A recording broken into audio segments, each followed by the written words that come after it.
معزز سامعین گرامی قدر، پچھلے خطبے کے اندر ہم نبی کریم صلی اللہ علیہ وسلم کی احادیث کے چند نئے مفاہیم آپ کے سامنے رکھ رہے تھے کہ وحی کی جو دو قسمیں ہیں، آج آپ نے یہ بات بڑی توجہ سے سننی ہے، کیونکہ سیرت کے اندر ہم اس باب پہ پہنچ چکے ہیں کہ سبحان الذی اسری بعبدہ لیلا من المسجد الحرام الی المسجد الاقصی۔ سبحان کے ساتھ، سبحان الذی کے ساتھ یہ آیت شروع ہوئی، گویا اس کے اندر جو بات بیان اللہ کرنے لگا یہ بڑی ایک عجابت والی بات ہے۔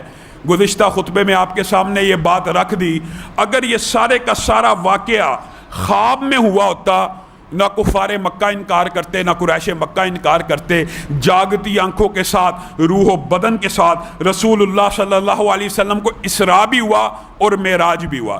اسراء اور معراج میں فرق کیا ہے؟ اسراء میں مراد یہ ہے کہ خانہ کعبہ سے جو مسجد اقصیٰ کا سفر ہے، اس کو اسراء کہتے ہیں، کہ رات رات میں جو ساری سیر کی یہ اسراء ہے۔ اور معراج کس کو کہتے ہیں؟ کہ پھر بیت المقدس سے آسمانوں کی طرف جو اللہ رب العزت نے نبی کریم کو اپنی طرف بلایا، یہ معراج ہے۔ یہ اسراء اور معراج میں جو لفظی اور اصطلاحی فرق ہے یہ آپ کے سامنے رکھا ہے۔ اب جو انکار حدیث کرنے والے ہیں وہ اس آیت کا بھی انکار کرتے ہیں۔ آپ کے سامنے گزشتہ خطبے میں رکھا کہ پہلی وحی کا بھی انکار کر دیا، غامدی صاحب نے تو غار حرا کا بھی انکار کر دیا، ورقہ بن نوفل کا بھی انکار کر دیا، امی خدیجہ کے سارے واقعات کا انکار کر دیا۔ کس بنیاد کے اوپر؟ عقل کی بنیاد کے اوپر، رائے کی بنیاد کے اوپر۔ اب بندہ انہی سے پوچھ لے کہ اس آیت کا جو انکار کرتے اور کہتے پتہ کیا منکرین حدیث، کہ سبحان الذی اسری بعبدہ لیلا من المسجد الحرام الی المسجد الاقصی سے جو مراد ہے کہ راتوں رات خانہ کعبہ سے مسجد حرام سے جو مسجد اقصی گئے، وہ مسجد اقصی سے کیا مراد منکر حدیث لیتا ہے؟ مسجد النبوی۔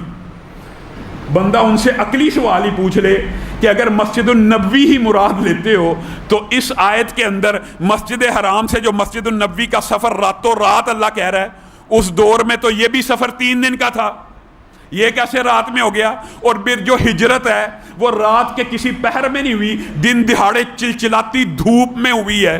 اور پھر جس وقت ہجرت ہوئی ہے اجماع امت ہے، تاریخ دان بھی متفق ہے کہ مسجد النبوی موجود ہی نہیں تھی۔ مسجد النبوی کب بنی؟ نبی کریم کی ہجرت کے بعد۔ تو عقل اور منطق کے بھی خلاف ہے انکار حدیث۔ یعنی یہ کہتے ہیں راتوں رات مسجد حرام سے کہاں گئے تھے؟ مسجد النبوی۔ مسجد النبوی تو بنی نہیں تھی۔ خیر اس کے بے شمار دلائل ہیں۔ آج آپ نے جس بات کو ہم نے گزشتہ خطبے سے شروع کیا تھا اس کو مکمل کر کے انشاءاللہ اس واقعے کی طرف آئیں گے۔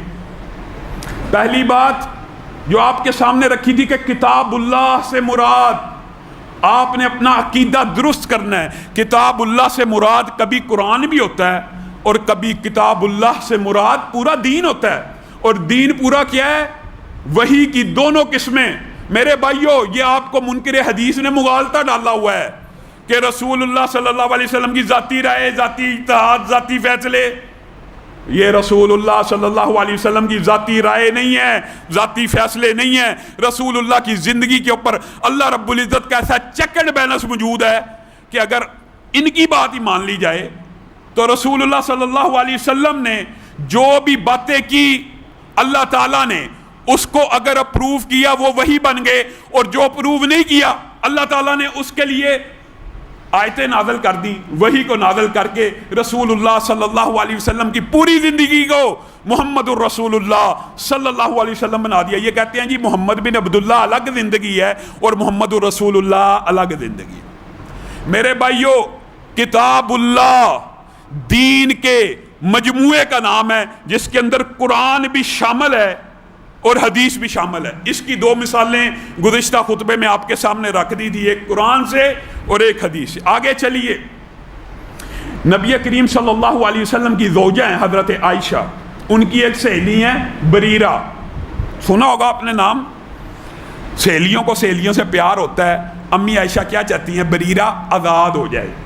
وہ کہتی ہیں جاؤ مکاتبت کر لو، لکھت پڑھت کر لو، تمہیں جو آزاد کرنے کا تمہارے سے جو معاوضہ مانگتے ہیں میں عائشہ ادا کر دیتی ہوں۔ یہ ایک لمبا چوڑا واقعہ ہے، مختصر یہ بریرہ گئیں، انہوں نے کہا ٹھیک ہے آپ ہمیں اتنے پیسے دے دیجئے لیکن ولا کی نسبت، جس کو اردو میں اولا بھی کہتے ہیں، وہ ہماری طرف رہے گی، وہ ہماری طرف رہے گی۔ اس کا کیا مطلب ہے؟ یہ بھی ایک لمبی چوڑی فقہی بحث ہے۔ جو بات آپ کو سمجھانا ہے وہ یہ ہے کہ اس سے مراد یہ ہوتی ہے جو اس حدیث میں ہے، ویسے تو اس کے دیگر معنی اور مفہوم بھی ہیں، اس حدیث میں جو اس کا معنی لیا جا رہا ہے وہ کیا ہے کہ انہوں نے کہا ہمیں پیسے دو لیکن ولا کی نسبت ہماری طرف رہے گی۔ یہ کیا مطلب ہوا؟ مطلب یہ ہوا کہ اگر سببی یا نسبی، آپ کو پتہ وراثت کی مختلف قسمیں ہوتی ہیں، اگر بریرہ کا کوئی وارث لیگل، آسان کر کے آپ کو بتاتا ہوں، دنیا میں موجود نہ ہوا اور بریرہ فوت ہو گئی، ان کی ساری جائیداد دوبارہ جنہوں نے آزاد کیا ہے ان کی طرف لوٹ جائے گی۔ اس کو انہوں نے شرط بنا لیا۔ رسول اللہ صلی اللہ علیہ وسلم کے پاس یہ مقدمہ آیا۔ اب یہاں پہ حقیقی طور پہ ولا کی نسبت ان کی طرف نہیں تھی ہونی چاہیے، کیونکہ آزاد کون کروا رہا ہے؟ حضرت عائشہ۔ جو آزاد کروا رہا ہے، جو پیسے خرچ کر رہا ہے غلام کے لیے یا لونڈی کے لیے آزاد کروانے کے لیے، اگر بالفرض وہ بندہ یا عورت مر جائے تو اس کا وارث تو وہ ہوگا جس نے آزاد کروایا۔ ایک عام عقلی منطقی بات تھی۔ رسول اللہ صلی اللہ علیہ وسلم کے پاس آ کے امی عائشہ نے یہ سارا واقعہ بیان کیا۔ بات سمجھ آ رہی ہے؟ امی عائشہ نے سارا واقعہ رسول اللہ کو بیان کیا۔ رسول اللہ صلی اللہ علیہ وسلم مسجد النبوی میں آ گئے، لوگوں کو اکٹھا کیا اور کیا کہا؟ ما بال اقوام یشترطون شروطا ما لیست فی کتاب اللہ۔ میرے بھائیو، ایک حدیث عقیدہ بدلنے کے لیے کافی ہے۔ رسول اللہ نے کہا لوگوں کو کیا ہو گیا ہے کہ لوگ ایسی شرطیں لگا رہے ہیں، ایسی شرطیں لگا رہے ہیں جو کتاب اللہ میں موجود نہیں ہیں۔ کل شرط ما لیس فی کتاب اللہ فہو باطل۔ رسول اللہ نے کہا ہر وہ شرط جو کتاب اللہ میں موجود نہیں ہے وہ باطل ہے۔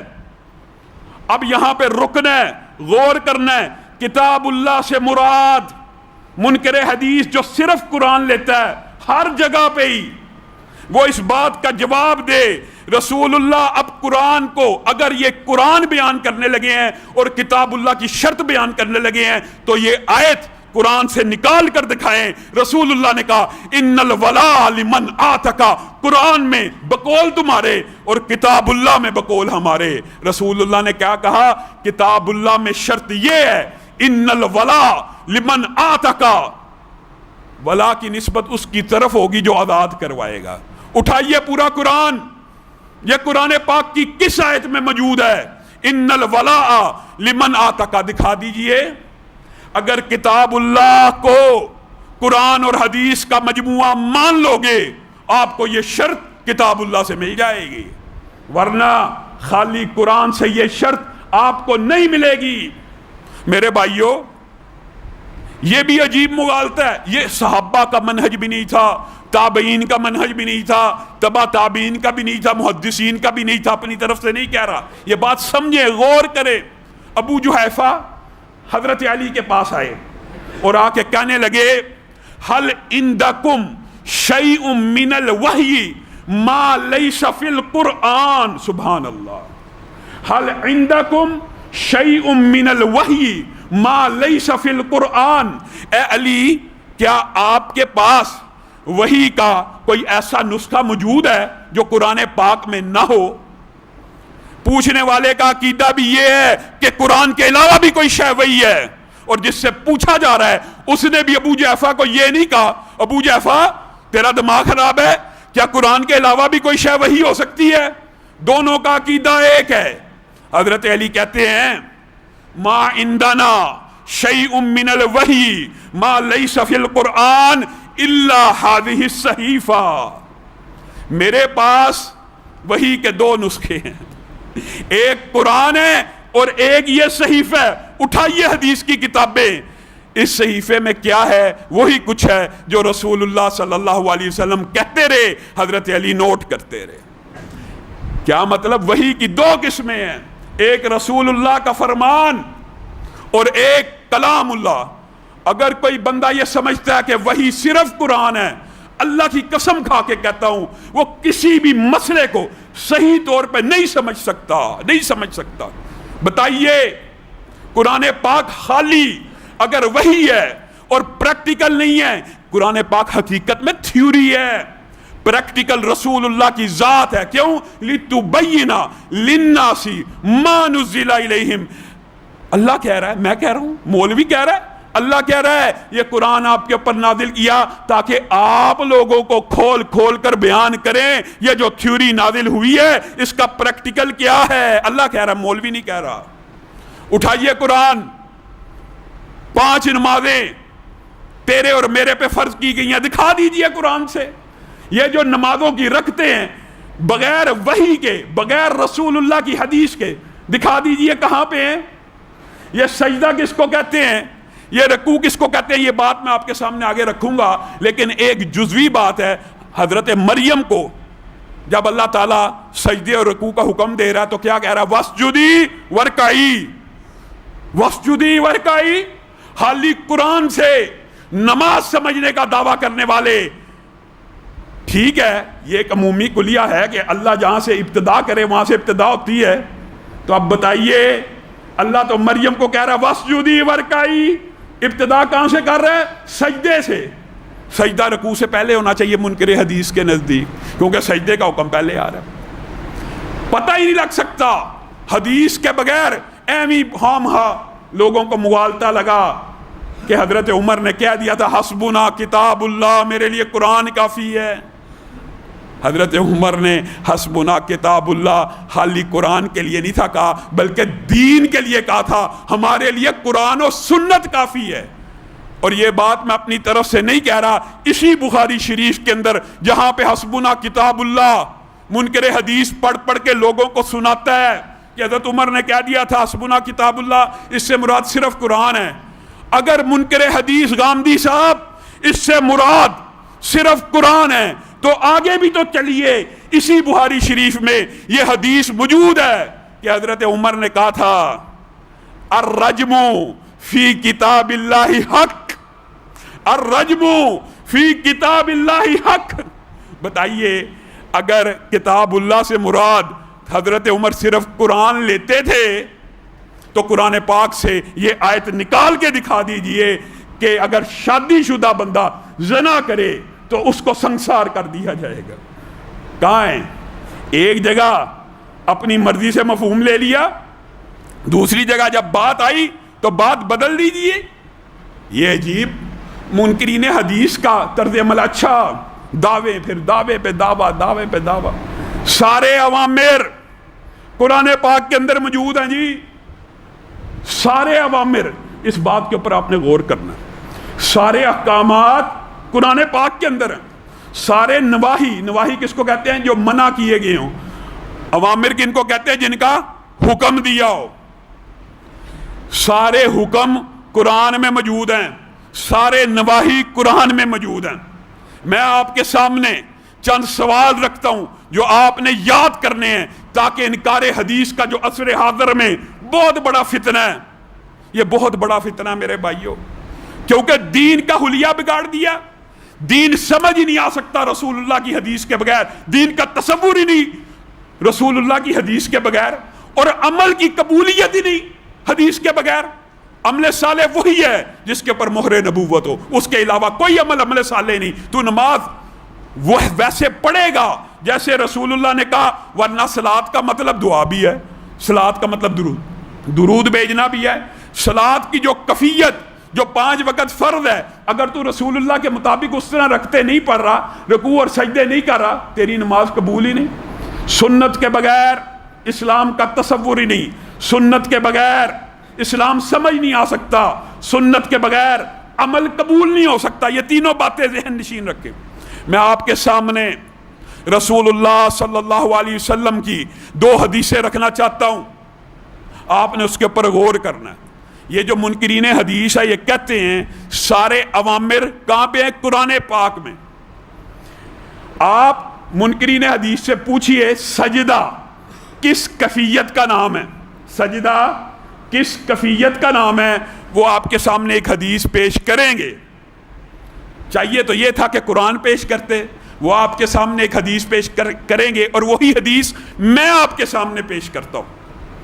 سجدہ رسول اللہ صلی اللہ علیہ وسلم نے فرمایا، اس کیفیت کا نام ہے، الفاظ کے اوپر غور کرنا ہے، امرت ان اسجد علی سبعۃ اعظم. رسول اللہ نے کہا سجدہ اس کیفیت کا نام ہے کہ مجھے حکم دیا گیا، میں محمد صلی اللہ علیہ وسلم کو حکم دیا گیا. یہاں پہ ہی رک جائیے، یہاں پہ رک جائیے. رسول اللہ صلی اللہ علیہ وسلم کو حکم دینے والی ذات کون ہو سکتی ہے بتائیے؟ کیا مخلوقات میں سے، کیا صحابہ میں سے کسی نے رسول اللہ کو حکم دیا ہے؟ کس نے حکم دیا ہے؟ اللہ نے. بات کلیئر ہوگی، کس نے حکم دیا ہے؟ اللہ نے. امرت ان اسجد، آگے رسول اللہ سجدے کی کیفیت بیان کر رہے ہیں کہ مجھے حکم دیا گیا ہے اللہ کی طرف سے کہ سجدہ اس کیفیت کا نام ہے کہ 7 ہڈیاں اللہ کے سامنے زمین بوس ہوئی ہوں. 7 ہڈیاں، 2 پاؤں کی، 2 گھٹنوں کی، 2 ہاتھوں کی، ایک یہ پوری ہڈی اللہ کے سامنے زمین بوس ہوئی ہوں. منکر حدیث بھی یہی کہتا ہے کہ سجدہ اس کیفیت کا نام ہے. اب ان سے سوال آپ نے کرنا ہے. امرتو، رسول اللہ کہہ رہے ہیں مجھے حکم دیا گیا ان اسجد علی سبعۃ اعظم. اگر سارے حکم قرآن پاک کے اندر موجود ہیں، اٹھائیے قرآن، یہ کس سورت کی آیت ہے؟ دکھا دیجئے یہ کس سورت کی آیت ہے. یہ حدیث ہے، یہ رسول اللہ کا فرمان ہے، اور رسول اللہ کا فرمان بھی وحی ہے. وما ينطق عن الهوى ان هو الا وحی یوحى. رسول اللہ اپنی مرضی سے کلام کرتے ہی نہیں، جب بھی بولتے ہیں وہ اللہ کی وحی ہوتی ہے. اور بالفرض جو تو نے فلسفہ بنایا ہوا ہے، رسول اللہ کی بعض واقعات بیان کرتے ہیں ایسا ہوا تو اللہ تعالیٰ نے اس کی اصلاح کر دی. اگلی بات سنیے، یہ تو تھا اوامر کے بارے میں، اب نواہی کا بھی سن لیجئے جن سے منع کیا گیا. منکر حدیث یہ فلسفہ پیش کرتا ہے کہ سارے نواہی، ساری ممانعتیں کہاں پہ ہیں؟ قرآن میں. اب رسول اللہ صلی اللہ علیہ وسلم فرماتے ہیں نہیتو، کیا کہتے ہیں؟ نہیتو. آپ یہ لفظ تو یاد کر سکتے ہیں نا، امرتو کا اور نہیتو کا. نہیتو ان اقرأ القرآن راکعا او ساجدا. بتائیے، رسول اللہ کہہ رہے ہیں میں منع کیا گیا ہوں. کون منع کر سکتا ہے رسول اللہ کو؟ مخلوقات میں کوئی منع کر سکتا؟ کسی کی جرت ہے کہ رسول اللہ کو منع کرے؟ نہیتو، رسول اللہ کہہ رہے ہیں میں محمد صلی اللہ علیہ وسلم منع کیا گیا ہوں کہ رکوع اور سجدے میں قرآن پاک کی تلاوت کروں. میں منکر حدیث سے یہ سوال کرتا ہوں، غامدی صاحب یہ قرآن پاک کی کون سی آیت ہے جہاں پہ یہ لکھا ہے کہ رکوع اور سجدے میں قرآن پاک کی تلاوت ممنوع ہے؟ نہیں بتا سکتے. حدیث کے بغیر دین مکمل نہیں ہے. آگے چلیے، اس کے دلائل 20 ہیں، لیکن میں آپ کو وہ بتلا رہا ہوں جو آپ یاد رکھیں ہمیشہ کے لیے، آپ کا اور ہمارا منہج سیدھا ہو جائے، درست ہو جائے. یہ جو دور حاضر میں سیکولرزم، لبرلزم، یہ سارے کے سارے ایسے لوگوں کو پروموٹ کر رہے ہیں جو دین کی بنیادوں کے اوپر حملہ کریں، دین کی جڑ ہی کاٹ دی. لا تصلی علی احد منہم مات ابدا. آپ قرآن پاک کی اس آیت کو جانتے ہیں، مفہوم بھی آپ کو پتہ ہے. عبداللہ ابن ابی کا جنازہ رسول اللہ صلی اللہ علیہ وسلم نے پڑھایا. اللہ تعالیٰ نے آسمان سے آیتیں نازل کر دی کہ آج کے بعد ان کا جنازہ نہیں پڑھانا، ان میں سے کوئی مر جائے اس کی قبر پہ نہیں جانا. یہ آیت تو قرآن پاک میں موجود ہے غامدی صاحب، یہ نہیں کی آیت موجود ہے صرف منافقین کے بارے میں اسپیسیفک. آپ بتائیے اگر سارے اوامر قرآن پاک میں ہیں تو جنازے کا حکم قرآن پاک میں کہاں ہے؟ عام مومنوں کا جنازہ پڑھنے کا حکم قرآن پاک میں کہاں ہے؟ دکھا دیجئے. نہیں دکھا سکتے. زکوٰۃ کتنی دینی ہے، یہ حکم کہاں پہ ہے قرآن پاک میں؟ بھینس کی کتنی ہے، گائے کی کتنی ہے، پیسوں کی کتنی ہے، یہ قرآن پاک میں کہاں ہے؟ قرآن پاک میں عمرہ اور حج کا ذکر تو موجود ہے. حج کس چیز کو کہتے ہیں، عمرہ کس چیز کو کہتے ہیں، عمرے کی کیا عادات ہیں، عمرے میں کیا کرنا ہے، حج میں کیا کیا کرنا ہے،